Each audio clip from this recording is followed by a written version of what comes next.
खुदावंद मसीह यीशु में मेरे अजीजों, मैं खुदावंद मसीह यीशु के जिंदा मुबारक नाम में आप सबको सलाम अर्ज करता हूं और आज के इस आत्मिक सहभागिता में आपकी तशरीफ आवरी के लिए आपको वेलकम कहता हूं। हम अपने परमेश्वर के बड़े कृतज्ञ हैं, शुक्रगुजार हैं कि उसने हम में से हर एक को आज तक अब तक अपने फजल में संभाल कर रखा। मैं अजीजों आप सबके लिए और दीगर तमाम सब लोगों के लिए, सबके लिए मैं प्रार्थना करता हूं पिता परमेश्वर सबको अपने अनुग्रह में संभाल कर रखे, सुरक्षित रखे, स्वस्थ रखे। अजीजों परमेश्वर का धन्यवाद हो, उसने एक और मौका दिया कि आज हम उसके जिंदा और मुबारक कलाम पर एक साथ मिलकर मनन कर सकते हैं और अपने आत्मिक जीवन के लिए उससे परमेश्वर से भी और उसके वचन के द्वारा भी रहनुमाई हासिल कर सकते हैं। आज जो कलाम का हिस्सा है पुराने नियम में से निर्गमन की पुस्तक 20 अध्याय और 22 से 25 पद मैं आपके सामने पढ़ूंगा। आप अपनी बाइबल में देखिए।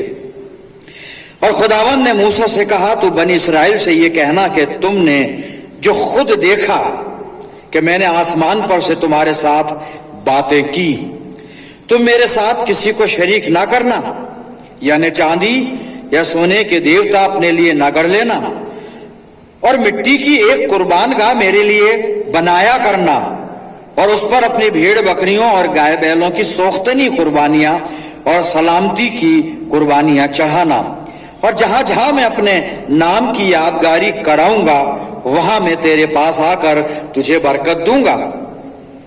और अगर तू मेरे लिए पत्थर की कुर्बान गाह बनाए तो तराशे हुए पत्थर से ना बनाना, क्योंकि अगर तू उस पर अपने औजार लगाए तो तू उसे नापाक कर देगा। खुदा की बड़ी बरकत उसके पाक कलाम के पढ़े जाने और सुने जाने पर हो, आमीन। आइए प्रार्थना करें। खुदावंद मसीह यीशु में हमारे प्यारे आसमानी बाप, बड़े अदब के साथ हलीमी और फिरोतनी की रूह में होकर हम सब तेरे पाक कदमों पर सरनिगो हैं, इस ईमान के साथ कि हमारा जिंदा और सच्चा खुदा हमारे बीच में मौजूद है। प्यारे प्रभु, ये समय है तेरे वचन पर मनन करने का। हम में से हर एक को पाक रूह का मसा इनायत फरमा कि खुदावन तेरा कलाम तेरी मर्जी के मुताबिक हम तक पहुंचे और ये वचन रूपी बीज हमारी दिल की जमीन में जड़ पकड़े और हमारी जिंदगियों में बहुत सा फल लाए। खुदावंद, जब तक हम तेरी संगति में हैं, हमारी ये तुझसे विनती है तेरे और हमारे बीच में कोई भी तीसरा आने ना पाए। पिता परमेश्वर, हमारे चारों तरफ अपने पाक फरिश्तों की सेना का बाड़ा बांधना कि शैतान हमें किसी भी रीति से तेरी संगति से जुदा ना कर सके। और पिता परमेश्वर, जब हम तेरे चरणों पर से उठकर अपने अपने घरों को जाते हैं तुझसे बहुत सी रूहानी बरकत लेकर जाने वाले हों। प्रभु जी अपनी जिंदगियों को तेरे इख्तियार में देते हैं और ये प्रार्थना तेरे प्यारे पुत्र और अपने उद्धारकर्ता प्रभु यीशु मसीह के जिंदा और मुबारक नाम के वसीले से मांगते हैं, सुन और कबूल कर ले, आमीन। अजीजों, एक बार फिर परमेश्वर का धन्यवाद करते हैं इस अच्छे समय, अच्छी संगति के लिए और विशेष तौर से इस मुबारक वक्त के लिए जबकि हम खुदावंद के पाक और जिंदा कलाम पर मेडिटेशन कर रहे हैं। अभी जो वचन में से पढ़ा गया निर्गमन की पुस्तक 20 अध्याय 22 से 25 पद, the book of exodus chapter 20 and versus 22 to 25। खुरूज की किताब, उर्दू में किताब का नाम है खुरूज। खुरूज 20 22 से 25। इसकी 25वीं आयत मैं रिपीट करूंगा, आप अपनी बाइबल में फिर से देखें और इसी पर बातचीत करेंगे। निर्गमन 20 और 25 पद में लिखा है, और अगर तू मेरे लिए पत्थर की कुर्बान गाह बनाए, पत्थर की वेदी बनाए, तो तराशे हुए पत्थर से ना बनाना, क्योंकि अगर तू उस पर अपने औजार लगाए तो तू उसे नापाक कर देगा। इंग्लिश वर्जन भी मैं पढ़ना पाऊंगा मेहरबानी से, जो इंग्लिश की किताब लेकर बैठे हैं आप देख सकते हैं। And if you make me an altar, if you make me, खुदा कह रहा है if you make me an altar. बड़ा इसमें मसलहत है, भेद है, लेकिन अभी वक्त नहीं है इस पर बात करें। मैं आयत पढ़ रहा हूं मैं। If you make me an altar of stone, you shall not build it on hewn stone, you shall not build it of hewn stone, for it if you use your tool on it, you have profaned it. मैं इसको फिर से पढ़ूंगा। And if you make me an altar of stone you shall not build it of hewn stone, for if you use your tool on it you have profaned it. अगर तू मेरे लिए पत्थर की वेदी बनाए, पत्थर की कुर्बान गाह बनाए, खुदा ने ये निर्देश मूसा को दिया है कि जाकर इस्राएलियों को बता। और 25 पद जो मैंने रिपीट किया, जिस पर आप बातचीत कर रहे हैं, खुदा ने ये हुक्म यहां पे अपने लोगों को दिया है, इस्राएलियों को दिया है, पाक कलाम के मार्फत सबको दिया है साहब। और इसमें यह लिखा है कि अगर तू मेरे लिए पत्थर की कुर्बानगाह बनाए तो तराशे हुए पत्थर से ना बनाना, क्योंकि अगर तू उस पर अपने औजार लगाए तो तू उसे नापाक कर देगा। यहां पर जो मंजर सामने है वो खुदा इजराइलियों को बयाबान में ले आया है अपनी सामर्थ के द्वारा, फिरौन के चंगुल से निकालकर। मूसा की अगुवाई यहां पर है। मूसा ने सिने पर्वत पर खुदा से बातचीत की, और खुदा ने जब मूसा से बातचीत की है सिने पर्वत पर, लोग भी देख रहे थे ये सब सारा मंजर। पहाड़ के नीचे, पहाड़ के चारों तरफ, पहाड़ से दूर, लेकिन चारों तरफ लोग भी जमा थे, यानी इस्राएली लोग। और खुदा ने उनके सामने मूसा से बात की, और खुदा ने 10 हुक्म लोगों को दिए, और उसके अलावा और जितने नियम है वो दिए, और जो जो सामाजिक और धार्मिक सूचनाएं लोगों को देनी थी, नियम बताने थे, वो सब वहां पर दिए गए। इसमें इबादत के भी नियम हैं, और इसमें ऑल्टर के बारे में भी है, वेदी के बारे में, जो वेदी होती है। और 25वें पद में, निर्गमन 20:25 में खुदा कह रहा है, उसमें 24 पद में लोगों से कहा तुम मेरे लिए एक मिट्टी की वेदी बनाना, मिट्टी का एक ऑल्टर बनाना, और उस पर अपनी कुर्बानियां चढ़ाना, अपनी बलियां उस पर चढ़ाना, मिट्टी की वेदी बनाना, 24 पद में कहा है। लेकिन आगे चलकर खुदा को ख्याल आया कि शायद मिट्टी कहीं ना भी मिले, तो ये क्या करेंगे, तो फिर ये पत्थर का इस्तेमाल करेंगे।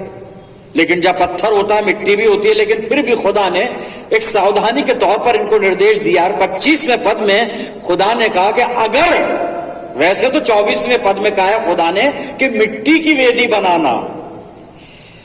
इन चीजों पर अगर गौर करें तो सालों लग जाएंगे, जमाने लग जाएंगे, लेकिन चलिए जो भी है, जैसा भी है, मिट्टी की वेदी की बात कर रहा है खुदा, मेरे लिए मिट्टी की वेदी बनाना, उस पर अपनी कुर्बानियां चढ़ाना, होम बलि जितनी भी आपकी है वो सब चढ़ाना, सोख्तनी कुर्बानी और दीगर जो भी है।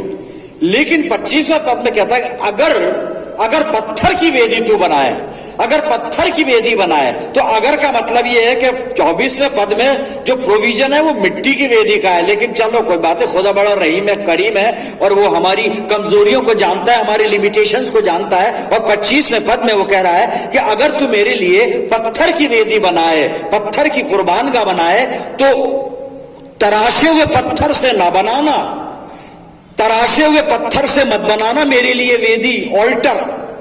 क्यों लिखा है कि क्योंकि अगर तू उस पर अपने औजार लगाए तो उसे नापाक कर देगा।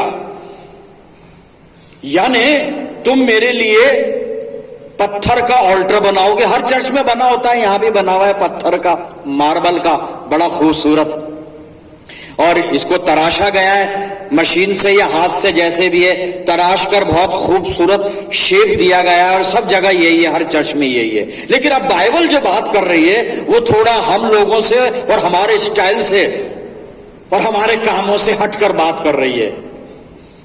तो कहने का मतलब यह है कि हजारों साल बाद भी अभी हमें बहुत कुछ सीखना है परमेश्वर से और परमेश्वर के कलाम से। तो खुदा चाहता क्या है? जी हां, बात चल रही थी कि अगर तू पत्थर की वेदी बनाए, पहली बात तो मिट्टी का प्रोविजन है, मिट्टी की वेदी बनाना, लेकिन चलो कोई बात नहीं, पत्थर की बनाए तो यहां पे लिखा है तो तराशे हुए पत्थर से ना बनाना। पत्थर को तराशना नहीं है, पत्थर को शेप नहीं देना है, पत्थर पे डिजाइनिंग नहीं करनी है, पत्थर को किसी मशीन से या टूल से एक अच्छा आकार देके उस पर पॉलिश करके खूबसूरत नहीं बनाना है उसको। ऐसा मत करना तू, क्योंकि आगे लिखा है कि अगर तू तराशेगा, शेप देगा, उसे खूबसूरत बनाएगा, डेकोरेट करेगा, डिजाइनिंग करेगा, उसको अपने हिसाब से बनाएगा, तो उस पर टूल लगाएगा, तेरे हथियार, तेरे औजार तू लगाएगा उस पर, जो भी है, पत्थर है, छैनी है, हथौड़ा है, घिसने का पत्थर, यानी घिसने का पत्थर है, पॉलिश करने का पत्थर है, रेगमाल है और ग्राइंडर, कई चीजें जो भी है, काटने की मशीन हो सकती है, फनर वगैरह एक्सेट्रा जो भी है। लेकिन खुदा मना कर रहा है कि तुम अपने औजार उस पर मत लगाना, तराशना मत पत्थर की वेदी, क्योंकि अगर तुम अपने औजार मेरी वेदी पर, मेरे ऑल्टर पर लगाओगे तो इस ऑल्टर को तुम नापाक कर दोगे, इसको नापाक कर दोगे। क्या बात है मेरे अजीजों, ये क्या चीज है। लेकिन हमारे यहां तो हर चर्च में जो ऑल्टर बना हुआ है वो बड़े खूबसूरत पत्थर का है और तराशा हुआ है, तराशा हुआ है साहब, उस पर औजार लगे हुए हैं, पॉलिश्ड है, डिजाइन उस पर डाला हुआ है, डेकोरेशन उस पर किया गया है, लाइनिंग की गई है, बॉर्डर उस पर बनाया गया है, कहीं कहीं फूल पत्थर भी बनाए गए हैं, फूल पत्तियां भी बनाई गई हैं, और कहीं और भी चीजें हो सकती है वगैरह वगैरह। वह खुदा जो यहाँ पे बात कर रहा है, हम तो अपने खुदा की बात करते हैं, और खुदा कह रहा है कि तू तराशे हुए पत्थर की वेदी मेरे लिए मत बनाना, मेरे लिए ऑल्टर मत बनाना, क्योंकि तू उस पर जब औजार लगाएगा तो वो नापाक हो जाएगी मेरी वेदी।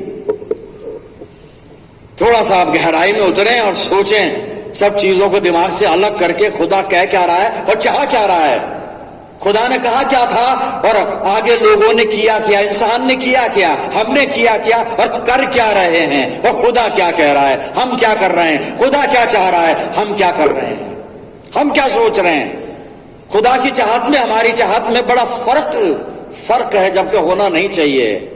और यहां पर जब इबादत की परस्तिश की बात करते हैं, सच्चे खुदा की इबादत का यहां पे सवाल है, हम उसकी इबादत कर रहे हैं, एक ऑल्टर है, एक वेदी है, और खुदा कह रहा है मेरे ऑल्टर को तुम तराशोगे नहीं, उस पर अपने औजार नहीं लगाओगे, क्योंकि अगर ऐसा करोगे तो मेरे ऑल्टर को तुम नापाक कर दोगे।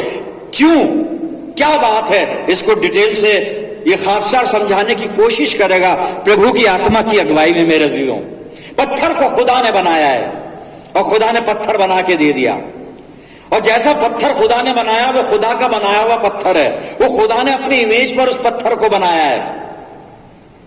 अब यहां पर जब ऑल्टर बना रहे हैं उस पत्थर का लेकर जो खुदा ने बनाया है, खुदा के हाथ का बना हुआ पत्थर है। आज भी कोई पत्थर बना नहीं सकता, बनाएगा तो खुदा ही बनाएगा, बने हुए पत्थर से कुछ भी बना दें, लेकिन बात पत्थर की चल रही है, पत्थर से क्या बनाना इसकी नहीं चल रही है, तो पत्थर खुदा ने बनाया है। अब खुदा ने जब ऑल्टर की बात इस्राएलियों से की है, और ऑल्टर आज भी है चर्चेस के अंदर, वही नियम चल रहे हैं आज तक, तो ऑल्टर जो है क्या है, ऑल्टर, ऑल्टर की जो डेफिनेशन है, altar, the altar is an expression of God's will. मेहरबानी से इस पर गौर कर सुन लें, the altar is an expression of God's will, परमेश्वर की इच्छा का एक प्रगटीकरण है ये वेदी, ये ऑल्टर, ये खुदा की मर्जी का एक जहूर है, प्रगटीकरण है, एक्सप्रेशन है। ये इसको परमेश्वर ने एक्सप्रेस किया है, अपनी इच्छा को, अपने आप को मेरे अजीजों। और अगर हम इस वेदी को, यानी इस ऑल्टर को, इस पत्थर को जो खुदा ने बनाया था उठा के लाते हैं खान से या कहीं किसी जगह से, किसी मार्बल फैक्ट्री से लाते हैं, और फिर हम इस पे डिजाइनिंग करते हैं, इस पे अपने औजार लगाते हैं, मतलब खुदा ये कह रहा है कि तुम मेरे एक्सप्रेशन को चेंज करके अपने एक्सप्रेशन उसमें डाल रहे हो। जो मेरी इच्छा जो उसके अंदर जो मैंने रख दी है, जो मैंने इमेजिन कर ली है, तुम मेरे ख्यालात को अपने ख्यालात से बदल रहे हो, इसलिए तुम अपने उस पर जब तराशोगे, औजार लगाओगे, तो जो मेरा एक्सप्रेशन है, जो स्टोन मैंने बनाया जो कि रफ है और नेचुरल है, तुम उस रफ स्टोन को, नेचुरल स्टोन को जो मैंने बनाया है, तुम अपनी कारीगरी से उसको चेंज कर दोगे, मेरे एक्सप्रेशन को बदल दोगे, मेरे ख्यालात को बदल दोगे, जो उसके अंदर मेरी मोहब्बत छुपी हुई है, जो अपनापन छुपा हुआ है, तुम उसको चेंज कर दोगे और अपनी मर्जी उसमें डाल दोगे, अपने ख्यालात उसमें डाल दोगे, और अपने औजार लगाकर तुम मेरी वेदी को नापाक कर दोगे, नापाक कर दोगे। फिर मतलब आगे भी तो मतलब होना चाहिए क्या? मतलब यह है साहब कि खुदा अपनी इबादत में वो इंसान की चतुराई की इजाजत नहीं देता। खुदा अपनी इबादत में इंसान की अक्ल की, इंसान के इल्म की यानी ज्ञान की इजाजत नहीं देता। खुदा अपनी इबादत में इंसान के कमाल की इजाजत नहीं देता। खुदा अपनी इबादत में इंसान के हुनर की, ये हुनर है हमारे हाथों का हुनर, हमने एक रफ और नेचुरल स्टोन लिया और फिर अपने हाथ के हुनर से उसको अच्छा सा शेप दिया, खूबसूरत शेप दिया। अरे भाई इबादत तो खुदा की है, यहां पे एक्सप्रेशन ऑफ गॉड्स विल है। हम गॉड्स विल को अपना एक्सप्रेशन कैसे दे सकते हैं? वो उसका एक्सप्रेशन चलेगा यहां पे इबादत में, खुदा की मर्जी चलेगी, खुदा का डिजाइन चलेगा, हमारे डिजाइन नहीं चलेंगे। तो शायद हमने इबादत फिर ठीक से नहीं की मेरे अजीजों। हमने वो नियम बदल दिया। खुदा जो कह रहा है निर्गमन 20-25 में कि अगर तू पत्थर की वेदी को बनाए उस पर औजार मत लगाना। अगर तू उस पर औजार लगाए तो उसे नापाक कर देगा, क्योंकि जब तू औजार चलाएगा, वो औजार चलाना तेरा ज्ञान होगा, वो तेरा हुनर होगा, तेरी स्किल होगी, तेरा टैलेंट होगा, तेरे हाथों का कमाल होगा। लेकिन खुदा कह रहा है मेरी इबादत में अरे इंसान का कमाल नहीं चाहिए, इंसान का ज्ञान नहीं चाहिए, इंसान का हुनर नहीं चाहिए, इंसान की चतुराई नहीं चाहिए। मैं खुदा कह रहा मैं इसकी इजाजत नहीं देता।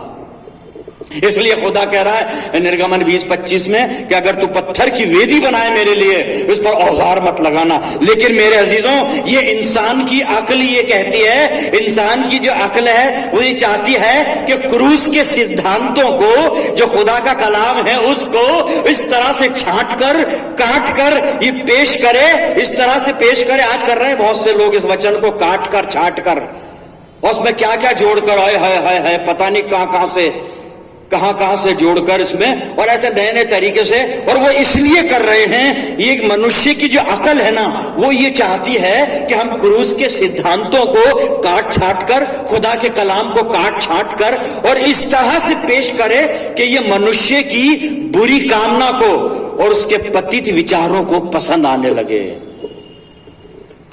लगे, हमारे पतित स्वभाव को अच्छा लगे। ये चल रहा है साहब, यही चला है पहले भी, लेकिन ये चलना नहीं चाहिए। खुदा ने इसकी इजाजत यहां नहीं दी है। निर्गमन 20-25 में मना कर दिया कि तुम मेरे लिए ऑल्टर बनाओ।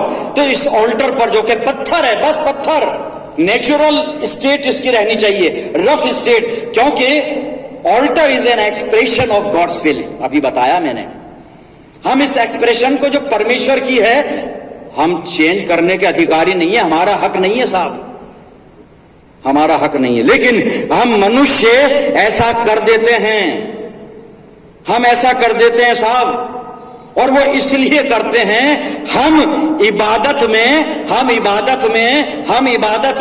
अपना ज्ञान मिलाकर, हम इबादत में अपनी समझ मिलाकर, हम इबादत में अपनी बातें, अपनी चीजें, अपने ख्यालात मिलाकर ये चाहते हैं हमारा घमंडी हृदय ये चाहता है कि परमेश्वर के सामने धर्मी ठहरने में मेरा भी तो हाथ होना चाहिए, मैं भी तो कुछ करके दिखाऊं कि खुदा देख मैं कितना धर्मी हूं, मेरा कमाल देख मैं कितना धर्मी हूं, मेरा हुनर देख, मेरी चतुराई देख, मेरा इल्म देख, मेरा ज्ञान दे। लेकिन परमेश्वर कहता नहीं साहब, तुम्हारा ज्ञान, तुम्हारा इल्म, तुम्हारा हुनर, तुम्हारी चतुराई इससे आगे नहीं आ सकती, वहीं रखो।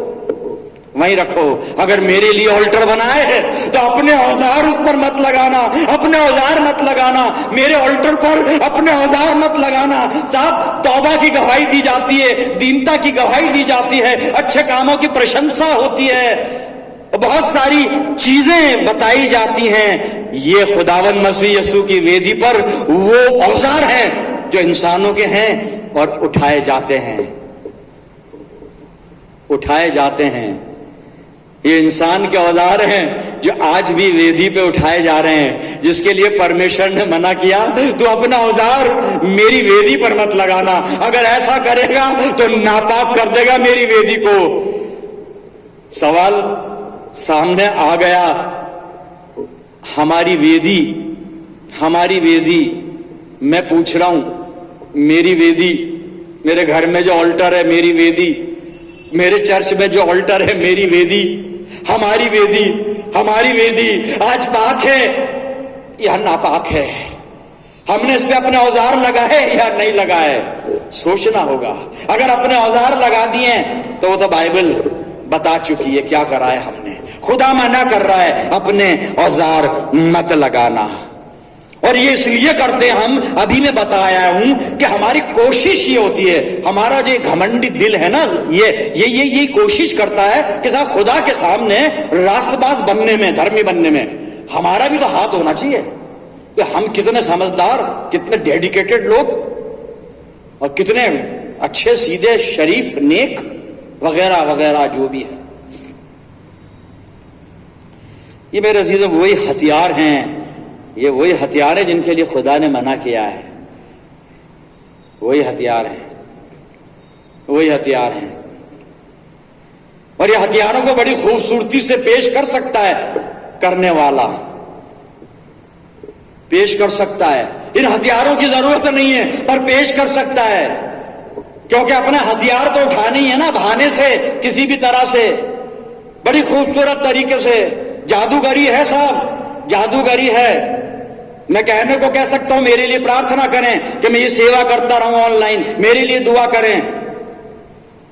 उठा दिया ना औजार, पता भी नहीं चला कि साहब दुआई के लिए तो कहा है, दुआ गलत है। अजी आप सेवा कर रहे हैं, सबको दिख रहा है, गिनाइए मत, बताइए मत, सेवा तो करनी पड़ेगी आपको, आपको करनी पड़ेगी, आपको करनी पड़ेगी। ये हथियार उठाने की जरूरत नहीं है, पर आगे और भी जा सकते हैं। बहुत हथियार होते हैं, बहुत हथियार होते हैं। मेरी पत्नी फलानी कॉन्फ्रेंस में जा रही है बोलने के लिए, प्रार्थना करना उसके लिए, औजार उठा दिया, पत्नी को रख दिया सामने। पत्नी की बात नहीं है, बेटे की बात नहीं है, प्रचारक की बात नहीं है, यहां तो बात सिर्फ बात है, तो सिर्फ बात वो खुदा की बात है मेरे अजीजों, सिर्फ खुदा, मेरा यीशु मसीह, खुदा, खुदा का बेटा, मेरा यीशु मसीह, मेरा यीशु मसीह। लेकिन हम अपने औजार उठाते हैं, अपने औजार उठाते हैं। मुझे फलानी जगह कन्वेंशन में जाना है और व्हाट्सएप पर डाल दिया, मेरे लिए प्रार्थना करें, प्रभु मुझे वचन दे। भैया ये औजार मत उठा, मत बता पूरी दुनिया को कि तू प्रचारक बन गया। प्रचारक बहुत हैं, प्रचारक बहुत हैं, सुधारक कितने हैं? जरूरत है सुधारकों की, प्रचारकों की नहीं। प्रचार तो मोबाइल मिलाइए और मोबाइल मिलाते ही प्रचार शुरू हो जाएगा। 2 गज की दूरी रखिए, हाथ धोइए, मुंह ढाकिए, प्रचार ही प्रचार चल रहे हैं अब तो। सुधारक चाहिए। और कितने हैं जो मुंह ढाक रहे हैं, कितने मास्क लगा रहे हैं, कितने सोशल डिस्टेंसिंग रख रहे हैं, कितने हाथ धो रहे हैं? कुछ नहीं, चंद हैं, चंद, बस चंद हैं साहब। लेकिन हम खुदा की वेदी की भी बात कर रहे थे। परमेश्वर कहता है कि तो पत्थर की वेदी बनाए, अपने औजार इस पर मत लगाना है। लेकिन कई बार हम ऐसा कर देते हैं मेरे अजीजों, में संभलना होगा, हमें सुधरना होगा। मैं अभी बता रहा हूं, इबादत में सिर्फ प्रभु यीशु मसीह होता है, इबादत में सिर्फ प्रभु यीशु मसीह होता है। पादरी फिलिप सरमन देने से पहले माइक पर खड़े हो गए। इस वक्त मैं चाहूंगा, मेरा बेटा है, मेरा बेटा एक खास गीत गाएगा माइक पर आकर। मेरा बेटा, मेरा बेटा, अपने बेटे को उठा रहे हैं, अपने बेटे को प्रमोट कर रहे हैं फिलिप साहब, अपने बेटे। ये औजार हैं, यही औजार लगाए जाते हैं प्रभु की तारीफ में। तारीफ प्रभु की, अरे प्रभु की तारीफ नहीं, आप बोलकर अपने बेटे की तारीफ कर रहे हो। क्यों खुदा को धोखा दे रहे हो? पौलुस कहता है फरेब ना खाओ, खुदा ठट्टों में नहीं उड़ाया जाता। इबादत सिर्फ खुदावंद मसीह यीशु की। पौलुस क्या कहता है, मैं हवाला पढ़ रहा हूं, 2 कुरिन्थियों 4 और 5 आपके लिए पढ़ता हूं मेरे अजीजों, सुनिएगा पौलुस क्या कह रहा है। 2 कुरिन्थियों 4 और 5 सुनिएगा। क्योंकि हम अपने को नहीं, क्योंकि हम अपने को नहीं, सुनिए इसको साहब, क्योंकि हम अपने को नहीं, क्योंकि हम अपने को नहीं परंतु मसीह यीशु को प्रचार करते हैं। कितनी सिंपल बात है, कितनी सिंपल लाइन है, लेकिन बहुत गहरी है, बहुत गहरी है। अमूमन होता यह है कि प्रचार अपना होता है, प्रचार अपना होता है, अपना प्रचार होता है। यह प्रचार पौलुस बता रहा है किसका? कहता है क्योंकि हम अपने को नहीं परंतु मसीह यीशु को प्रचार करते हैं कि वो प्रभु है, वो प्रभु है। और अपने विषय में ये कहते हैं कि हम यीशु के कारण तुम्हारे सेवक हैं, तुम्हारे सेवक हैं, तुम्हारे दास हैं, तुम्हारे खादिम हैं, तुम्हारे मिनिस्टर नहीं है, तुम्हारे पास्टर इंचार्ज नहीं है, तुम्हारे पादरी साहब नहीं है, तुम्हारे डीएस साहब नहीं है, तुम्हारे बिशप साहब नहीं है, सेवक। पौलुस कह रहा सेवक है। क्यों है? यीशु मसीह की खातिर।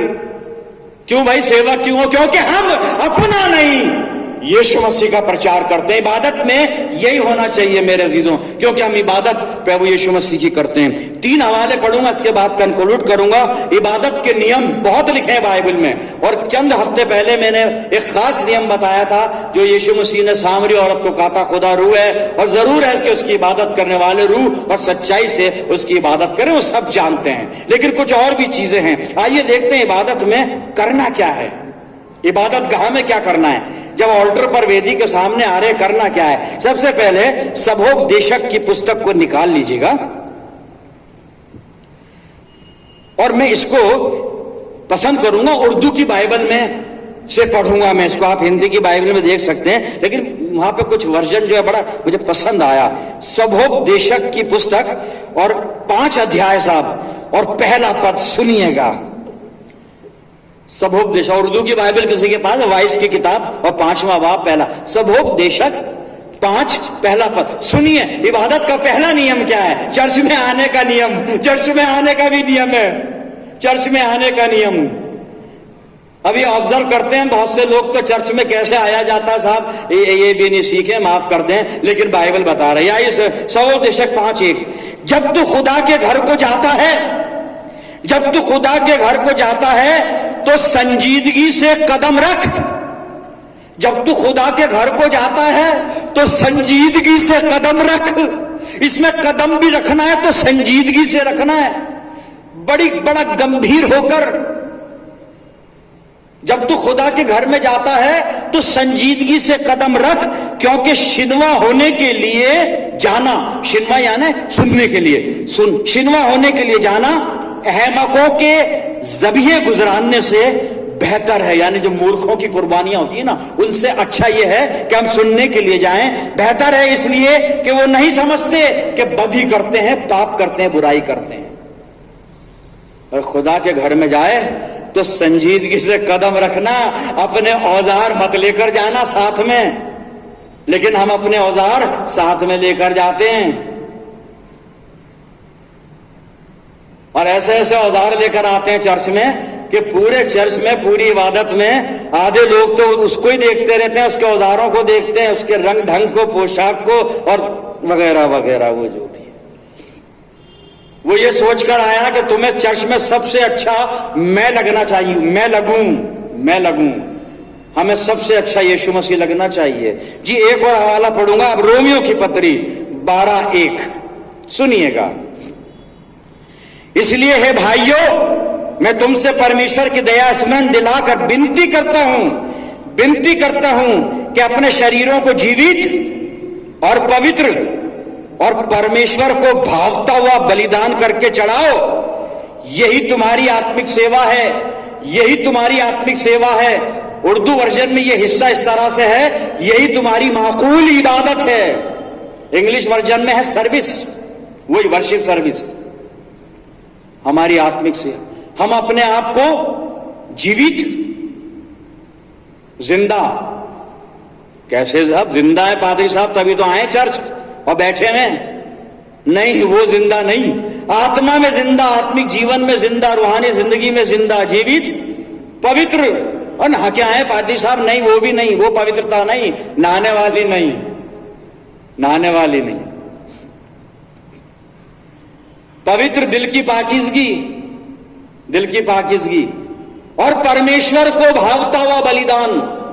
यानी हम किसे अच्छे लगे? चर्च में लोगों को नहीं, खुदा को अच्छे लगे, खुदा को हम भाने लग जाएं, परमेश्वर को भावता हुआ बलिदान करके चढ़ाओ। पौलुस कहता है रोम नगर की कलीसिया को, और यही तुम्हारी आत्मिक सेवा है, यानी यही तुम्हारी माकूल माकुल सही इबादत यह है साहब। पहला पॉइंट देखा था, संजीदगी से आना है, अपने औजार नहीं चलाने। दूसरा पॉइंट, ऐसी इबादत हो जो खुदा को अच्छी लगे। आखिरी हवाला और तीसरा जो पॉइंट है कि इबादत कैसी इबादत हो, इब्रानियों की पत्री और उसका 12 अध्याय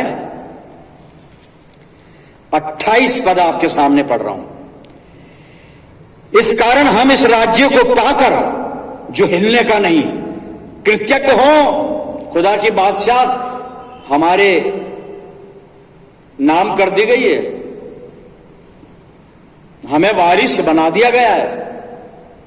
मिली नहीं है लेकिन वारिस हैं, मिल जाएगी अगर बिगड़े नहीं तो यहां पे लिखा है, इस कारण हम इस राज्य को पाकर जो हिलने का नहीं, कृतज्ञ हो और भक्ति और भय सहित परमेश्वर की ऐसी आराधना करें जिससे वो प्रसन्न होता है। खुदा किससे प्रसन्न होता है? कहता है मेरी वेदी पर तुम अपने औजार मत लगाना, मेरी वेदी पर अपने औजार मत लगाना। खुदा करे कि ये 3 बातें जो हमें वचन ने बताई है, हम अपनी इबादत इस प्रकार से करें ताकि हमारी इबादत खुदा को खुश कर सके। मेरे अजीजों, हम अपनी जिंदगियों को परमेश्वर को सौंपें और उससे दुआ मांगे।